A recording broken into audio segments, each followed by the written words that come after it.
देश जो है वो न्यायपालिका, विधायिका और कार्यपालिका से चलती है और चौथा स्तंभ मीडिया को कहा जाता है। और इस चारों स्तंभ में दलित, पिछड़े, किसान, आदिवासी, अल्पसंख्यक ढूंढेंगे तो ढूंढते रह जाएंगे, सिर्फ विधायिका को छोड़ के। विधायिका मतलब एमएलए और एमपी। एमएलए और एमपी में इसलिए आपको मिल जाते हैं क्योंकि वहां उनको सीधे वोट का अधिकार है। वो एक वोट डालते हैं, एमएलए एमपी चुनते हैं। लेकिन आप कार्यपालिका में देखिए, जो ब्यूरोक्रेसी है, आपको दिया लेके ढूंढना पड़ेगा। आप जुडिशियरी न्यायपालिका में देखिए, बताऊंगा कैसे 4 चीफ जस्टिस बनाए गए हैं, एक भी दलित पिछड़ा नहीं है।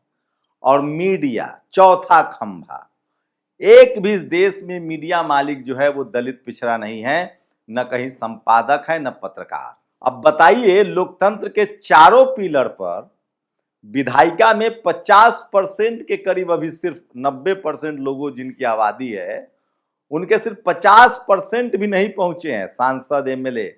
वहीं अगर विधान परिषद और राज्यसभा की बात करें तो वहां भी डब्बा गोल है, क्योंकि वहां भी वोटिंग से नहीं होता है। वहां तमाम पार्टियां जो है वो मनोनीत करती है।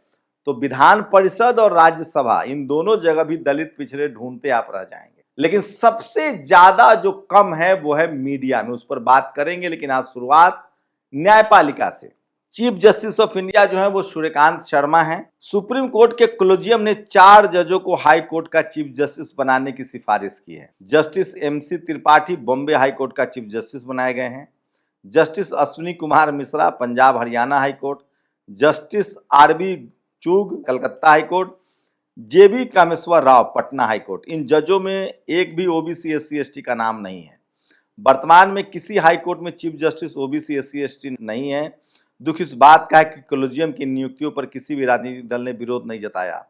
विरोध केवल सोशल मीडिया पर चल रहा है। सोचिए, अभी संसद में ये वीडियो सुनिए। महोदय, इस देश की जनता को जानने का अधिकार है कि अगर उच्च न्यायालय के किसी जज की नियुक्ति हुई है तो वो किस आधार पे हुई है, और उनकी नियुक्ति के जो कारण और आधार हैं वो स्पष्ट रूप से सार्वजनिक किए जाने चाहिए देश को, कि ताकि देश की जनता को भी पता चले कि अमुक जज की अगर नियुक्ति हुई है तो इन आधार पे हुई है महोदय। और एक हमारी मांग है, जैसा कि सबको जानते हैं, इस देश की 85% आबादी एससी एसटी और ओबीसी की है। ये तो ऑन रिकॉर्ड है कि हमारे देश में इन वर्गों की, वंचित, उपेक्षित, उत्पीड़ित, उपहासित और बहिष्कृत समुदायों के जो लोग हैं वो न्यायपालिका में, उनकी उच्च न्यायपालिका में 1% भी भागीदारी नहीं है। 1% भी। ये हमारे लिए एक सामूहिक चिंतन का विषय है, अगर हम न्यायपालिका में सुधार और जजों की संख्या बढ़ाने पे भी बात कर रहे हैं तो महोदय, जिनका जुडिशरी में प्रभाव है वो किसी मेरिट के आधार पे नहीं, वो कुछ चुनिंदा विशेष श्रेष्ठता, जातीय प्रभुत्ता और भाई भतीजावाद के दम पर उनकी नियुक्ति होती है। क्योंकि मैं फिर दोहरा रहा हूं कि वो कोई परीक्षा देकर उच्च न्यायालय में जज नहीं बनते हैं।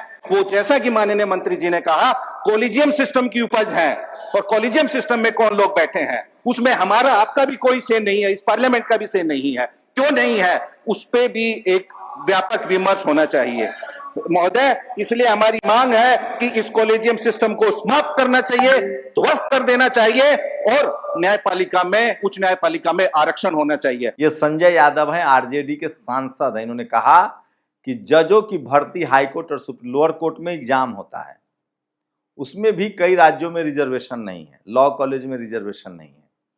संजय यादव ने कहा था कि जजों की भर्ती जो है वो जाति देखकर और परिवार देखकर होता है। मतलब कुछ परिवार और कुछ जातियों का ही वर्चस्व है, कब्जा है, दबदबा है।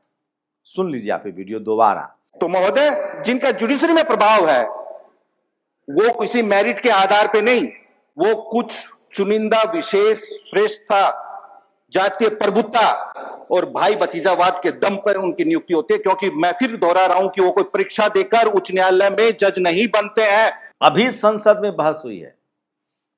खुद सोचिए, खुद संजय सिंह जो जनरल कैटेगरी से आते हैं, उन्होंने पूछा था कि कानून मंत्री बताएं कि कितने एससी एसटी ओबीसी के जज हैं। कांसीराम जी का नारा था, जिसकी जितनी संख्या भारी उसकी उतनी भागीदारी। आज मैं बड़ी विनम्रता पूर्वक आपसे पूछना चाहता हूं, सुप्रीम कोर्ट के जजेस में कितने पिछड़े समाज से हैं, कितने दलित समाज से हैं, कितने आदिवासी समाज से हैं, कितने समाज के वंचित तबके से आते हैं?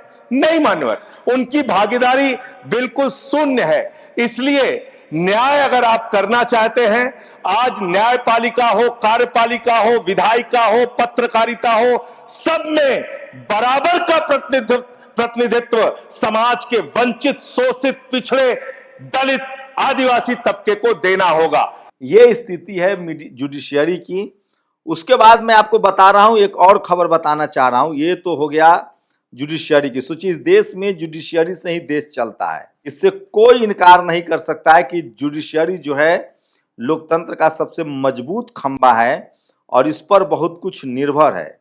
लेकिन सवाल है कि इन जुडिशियरी से में जब दलित, पिछड़े, किसान, आदिवासी, अल्पसंख्यक हैं ही नहीं, तो फिर आपके अधिकारों की रक्षा कैसे होगा? कुछ भी आपके लिए नियम कानून बनेंगे उसको खत्म कर दिया जाएगा। जैसे आप रिजर्वेशन का मामला देख लीजिए। मायावती जी ने 4 मेडिकल कॉलेज बनाए SC/ST कंपोनेंट के पैसे से, 70% रिजर्वेशन किया। 3 जनरल कैटेगरी के जजों ने, लखनऊ बेंच ने उस पर रोक लगा दी। बिहार में सोचिए, बिहार में जाति जनगणना कराया गया, SC/ST OBC आरक्षण को 70% किया गया। वहां भी जो है उसको रोक दिया गया, क्योंकि हाईकोर्ट में भी जनरल कैटेगरी के जजों की भरमार है, SC/ST OBC के जज ही नहीं। OBC रिजर्वेशन लागू हुआ तो सुप्रीम कोर्ट ने उस पर क्रीमी लेयर लगा दिया। तो इस देश में लोकतंत्र में जो सबसे सुपर पावर है जुडिशियरी, हाईकोर्ट और सुप्रीम कोर्ट में, वहां दलित, पिछड़े हैं ही नहीं, न के बराबर है। इतना बहस के बावजूद जब संसद में बहस हो रहा है। उसके बाद आपको ले चलते हैं कार्यपालिका, न्यायपालिका देख लिया आपने। कार्यपालिका, इस देश में कैबिनेट सेक्रेटरी देख लीजिए कितने SC/ST OBC हैं जो डिसीजन लेते हैं। उसके बाद IAS देख लीजिए, IPS देख लीजिए। तो ये हालत है इस देश के 90% लोगों की। उसमें जनरल कैटेगरी के किसान जातियां भी आ जाते हैं, जाट, पटेल, मराठा, इनकी भी लगभग वही स्थिति है। तो इस देश के सारे बड़े, चाहे वो न्यायपालिका हो या कार्यपालिका हो, उन तमाम पदों पर जनरल कैटेगरी के 2 समाज का वर्चस्व है। पहला ब्राह्मण समाज का वर्चस्व है, जनरल में 90% लगभग उनकी सीटें हैं। उसके बाद जो बचता है उसमें जो जनरल कैटेगरी के 100% में 90% ब्राह्मण समाज का वर्चस्व है और 10% जो सीटें हैं उसमें वैश्य समाज या फिर ठाकुर समाज का वर्चस्व है या कायस्थ समाज का। थोड़ा बहुत जाट, पटेल और मराठा समाज का भी भागीदारी है, थोड़ा बहुत। तो ये तो हालत हो गई न्यायपालिका की और कार्यपालिका की। अब आते हैं आपको मीडिया, जो चौथा स्तंभ माना जाता है। न्यायपालिका, कार्यपालिका, विधायिका और मीडिया। मीडिया तो अभेद किला है जातिवाद का। वहां आज भी इस देश के जितने टीवी अखबार हैं वहां एक भी गैर सवर्ण और उसमें भी गैर ब्राह्मण, उसमें भी ब्राह्मण समाज का 90% कब्जा है, फिर वैश्य समाज का कब्जा है, कुछ जगह पर ठाकुर समाज के लोग हैं, कायस्थ समाज के लोग हैं। वहां भी जाट, पटेल और मराठा भी नहीं है। न संपादक है न मीडिया मालिक है। मालिक ज्यादातर वैश्य समाज के लोग हैं, संपादक ज्यादातर ब्राह्मण समाज के लोग हैं। तो इस देश के 90% जो किसान, दलित, पिछड़ा, आदिवासी, अल्पसंख्यक है, उसका रिप्रेजेंटेशन ही नहीं है। ये हालत है। तो मीडिया जातिवाद का अभेद किला है। उसमें जुडिशियरी में तो फिर भी इक्का दुक्का की एंट्री है क्योंकि लोक लाज है, लेकिन मीडिया बिल्कुल लोक लाज से रहित है। और इसीलिए जब मीडिया में आप हैं ही नहीं, आप सवाल ही नहीं उठाएंगे, तो आपको कौन अधिकार देगा? मीडिया में वो ताकत होती है जो दोषी को निर्दोष और निर्दोष को दोषी साबित कर दे। इसीलिए नेशनल दस्तक की कोशिश है कि हम लोग बड़ा मीडिया हाउस बनाना चाहते हैं ताकि सैकड़ों मीडिया कर्मी बहुजन समाज के लोग काम करें और उनको मीडिया की ट्रेनिंग भी दी जाए। तो ये आपने देख लिया न्यायपालिका, विधायिका और कार्यपालिका में। अब आपको ले चलते हैं विधायिका। न्यायपालिका, कार्यपालिका और मीडिया में बहुजन समाज की हिस्सेदारी नहीं है। 90% के लोग 10%, मैक्सिमम 20% पहुंच जाए वही गनीमत है। इसलिए जाति जनगणना होनी चाहिए, दूध का दूध और पानी का पानी हो जाएगा।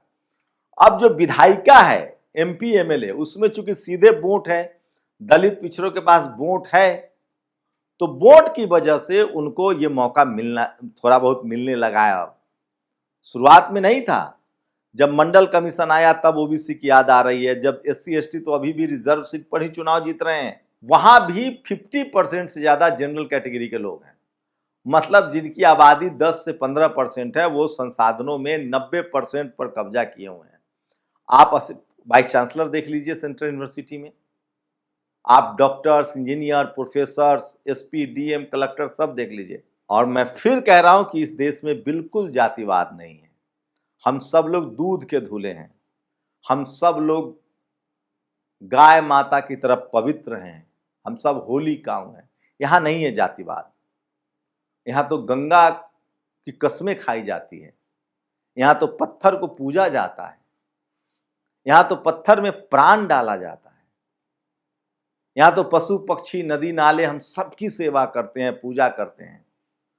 भारत में बिल्कुल जातिवाद नहीं है ना? आप लोग कमेंट करके जरूर बताइए। शुक्रिया। नेशनल दस्तक की आपसे गुजारिश है कि अगर इसको बचाना चाहते हैं तो नेशनल दस्तक को सब्सक्राइब करने के लिए रेड कलर के सब्सक्राइब बटन को दबाएं, फिर बेल आइकन की घंटी दबाएं। नेशनल दस्तक को बचाने के लिए बहुत जरूरी है कि हर खबर को शेयर करें, लाइक करें, कमेंट जरूर करें।